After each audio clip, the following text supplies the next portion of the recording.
मैं आपको बता रहा हूं कि यदि आप इच्छा को पूरा करने की भावना मानने की हिम्मत करते हैं तो यह जानते हुए कि यह कौन कर रहा है, यह भगवान कर रहा है, क्योंकि ईश्वर आपकी अद्भुत मानव कल्पना है और वही इसे संभव बनाता है यदि आप इसे मानने का साहस करते हैं।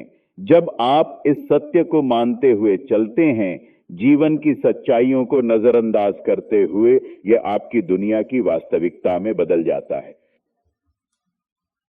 यही मेरा मतलब कल्पना और विश्वास से है।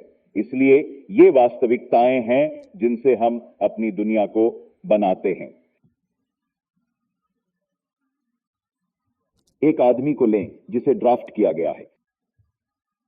मुझे 1942 में 38 साल की उम्र में मसौदा तैयार किया गया था। बिल्कुल 38 साल की उम्र में नहीं, लेकिन 38 साल की उम्र में जा रहा था। हमारे जैसे लाखों लोग हैं जो इसे मेरी तरह महसूस करते हैं, लेकिन शायद इस सिद्धांत को नहीं जानते। मुझे पता था कि मैं इसका कोई हिस्सा नहीं चाहता, फिर भी मुझे ड्राफ्ट किया गया था। मैंने इसका विरोध नहीं किया। उन्होंने मुझे कैंप पोल्क, लुइसियाना भेज दिया और बूट प्रशिक्षण में 3 महीने के बाद मैंने फैसला किया कि मैं इस सिद्धांत को लागू करके इसके बारे में कुछ करूंगा।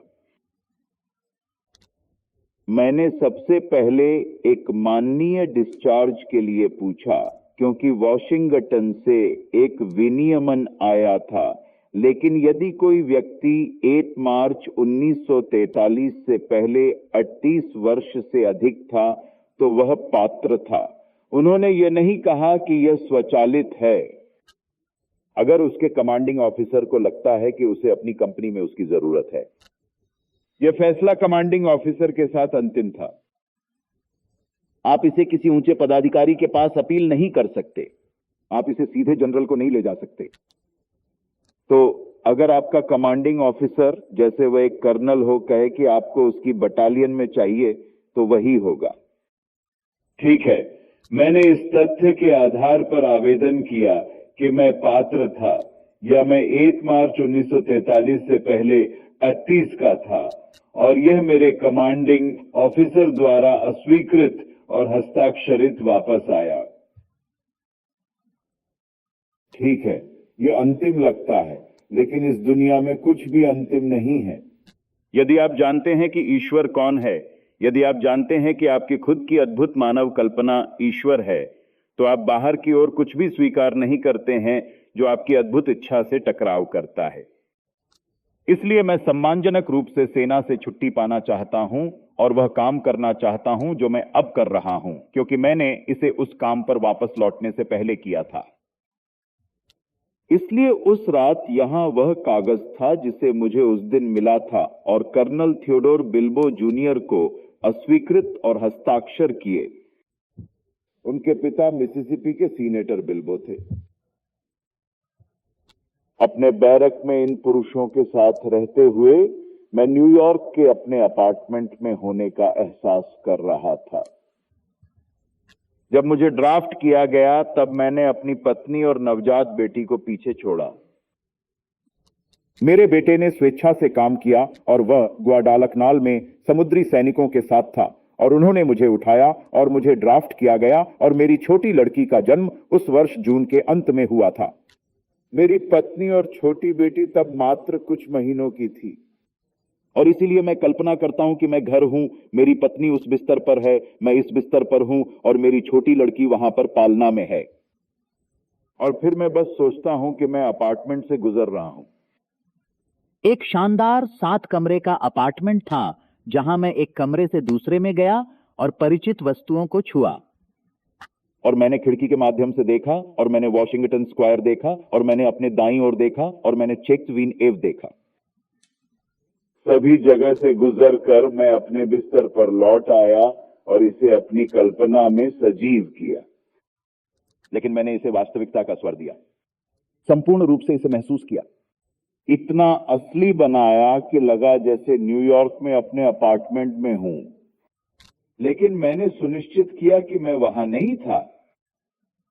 मैं वहां था क्योंकि मुझे सम्मान से छुट्टी दे दी गई थी। कोई छुट्टी नहीं थी, वापस नहीं जा रहा था। ठीक है, सुबह 4 बजे मेरी आंखों के सामने कागज की एक शीट आई थी। ये उस शीट की तरह दिखता था जो मुझे कर्नल से मिली थी, जहां इसे अस्वीकृत कर दिया गया था। और जब मैंने इसे देखा तो एक हाथ यहां से कलम की ओर निकला और एक कलम पकड़ा और उसने अस्वीकृत शब्द को खरोंच लिया और उसने स्क्रिप्ट में साहस पूर्वक लिखा, अनुमोदित। तब लड़के ने मुझसे कहा, जो मैंने किया है मैंने कुछ नहीं किया। मैं जाग गया और सभी लड़कों को सोने के लिए गाया गया। मैं रह गया क्योंकि मैं तुम्हारे लिए इसे तोड़ नहीं सकता। मैं उस पल तक रह गया जब मैं नीचे जा सकता था और शेव कर सकता था और किसी और से पहले साफ कर सकता था जो मैंने किया, और यह बात मेरे पूरे मस्तिष्क में घुस रही है। उस रात मेरे साथ क्या हुआ? 9 दिन तक मैंने कुछ नहीं किया। 9वें दिन उसी कर्नल ने मुझे बुलाया और मुझसे लंबी बातचीत के बाद उन्होंने कहा कि अपने कमांडिंग ऑफिसर कप्तान के पास वापस जाओ और उसे एक और आवेदन पर हस्ताक्षर करने के लिए कहें। इसलिए मैं वापस चला गया।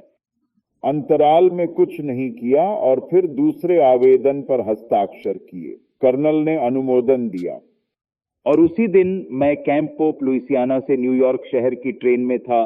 सम्मानजनक रूप से छुट्टी दे दी गई थी। आज तक उन्हें नहीं पता था कि मैंने क्या किया। मैंने यह सब अपनी कल्पना में किया। मेरा मानना है कि मैंने जो किया वह तथ्य था। मेरा मानना है कि मेरा काल्पनिक कार्य तथ्य पैदा करता है। इसलिए मैं वास्तव में अपने अपार्टमेंट में रहता था और मैं अब सैनिक नहीं था, मैं एक नागरिक था। परंतु मुझे गौरव से आगे से छुट्टी दे दी गई। गौरव से नहीं, और 9 दिनों में यह पूरा हो गया। मैं उस कहानी को सैकड़ों से गुणा कर सकता हूं यदि कोई वास्तव में ऐसा करेगा, क्योंकि हम इष्टतम शक्ति हैं। अजीब चीजें करने और सरकार के साथ गलत होने के बजाय मैं आपके उद्देश्यों के लिए लड़ रहा हूं। तुम बिल्कुल भी लड़ते नहीं। आवाज ने मुझसे कहा, जो मैंने किया है मैंने कुछ नहीं किया। मेरे भीतर की आवाज कहां थी? जिस आवाज को मैंने बिना से सुना था वह मेरे भीतर से बहती थी। वह आवाज जिसने मूसा से कहा, मैं हूं, मैं वही हूं। और उसने हमें बाहर से आते सुना। अंदर से क्या फुसफुसाया जा रहा है? क्योंकि क्या हमें शास्त्र में नहीं बताया गया है कि हम जीवित परमेश्वर का मंदिर हैं और परमेश्वर की आत्मा अमेरिका में रहती है और परमेश्वर आत्मा है? खैर, अगर ईश्वर की आत्मा अमेरिका में रहती है तो मैं इसे दूसरे से कैसे सुन सकता हूं? उसका स्रोत भीतर का है। और इसलिए मैंने सुना, लेकिन मुझे कोई मार्ग नहीं मिल सका। मैंने ऐसा ही किया जब मैं आने वाले महीनों तक एक द्वीप में बंद था, क्योंकि वहां कोई ताकत नहीं थी, कोई जहाज नहीं आ रहा था। मैंने ऐसा ही किया। सेना से बाहर निकलने की मेरी कोशिश याद है। यह मैंने उस समय किया जब मैं एक द्वीप पर फंसा था। लंबी सूचियां अब भी इंतजार में हैं। और उन्होंने मुझे फोन किया और मुझे मेरी पत्नी, मेरी छोटी लड़की और खुद के लिए रास्ता दिया। द्वीपों पर हजारों लोग बाहर निकलने का इंतजार कर रहे थे। केवल 2 छोटे जहाज सतह पर आ रहे थे और मैं बस बाहर निकली। यह मायने नहीं रखता कि मैंने यह कैसे किया। कभी किसी को नुकसान नहीं पहुंचाया या रिश्वत दी। मैंने कोई तार नहीं खींची। मैंने बस इस सिद्धांत को लागू किया। अगर मैं वास्तव में किस मार्ग पर चलूंगा? हां, फिर मैं कल्पना करता हूं कि मैं जहाज पर हूं, छोटे द्वीप को पीछे छोड़कर, जुड़वाओं बच्चों और रिश्तेदारों को पीछे छोड़ते हुए अपनी पत्नी और बेटी के साथ आगे बढ़ रहा हूं। मैंने पीछे देखा और सब कुछ सामान्य और स्वाभाविक लगा, असली स्वर के साथ। मैं रेल पर समुद्र का नमक महसूस कर सकता था जब मैंने जहाज की रेल पकड़ ली। मैं समुद्र की कच्ची गंध को सूंघ सकता था और मैं द्वीप को देख सकता था। और फिर मैंने इसे करने के 24 घंटे के भीतर मुझे एल्कोआ स्टीमशिप कंपनी से एक कॉल मिला और उन्हें देखने के लिए।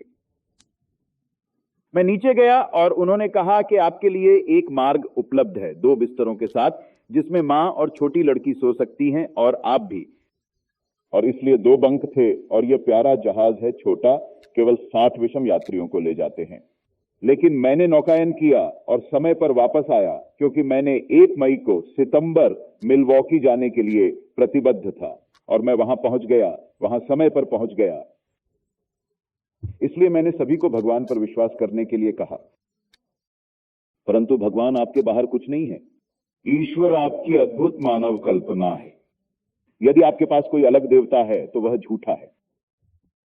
अतः उसे प्यार के विचारों के अलावा कुछ भी न खिलाओ, सिर्फ प्रेमपूर्ण विचार। हमेशा इस दुनिया में हर किसी की ओर से अपनी कल्पना का प्रयास करें। ये आपके लिए कोई कीमत नहीं रखता और किसी को नुकसान नहीं पहुंचाता। और आप खुद को वह आदमी बन जाएंगे जो आप बनना चाहते हैं, वह महिला जो आप बनना चाहते हैं, और आप किसी को चोट पहुंचाए बिना और अपने सभी सपनों को पूरा किए बिना मंच से मंच तक चलेंगे। तब आप जानते हैं कि यह कथन कितना सत्य है कि जो विश्वास करता है उसके लिए सब कुछ संभव है, क्योंकि परमेश्वर के साथ सब कुछ संभव है और तुम्हें भगवान मिलेगा। आप उसे अपने आप में अपनी अद्भुत मानव कल्पना के रूप में पाएंगे।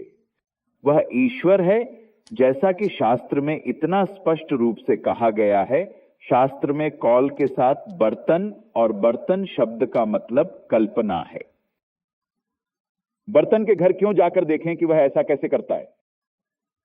वह अपने वाद्य यंत्र पर काम करता रहा और खेल से बाहर कुछ नया उत्पादन कर रहा था।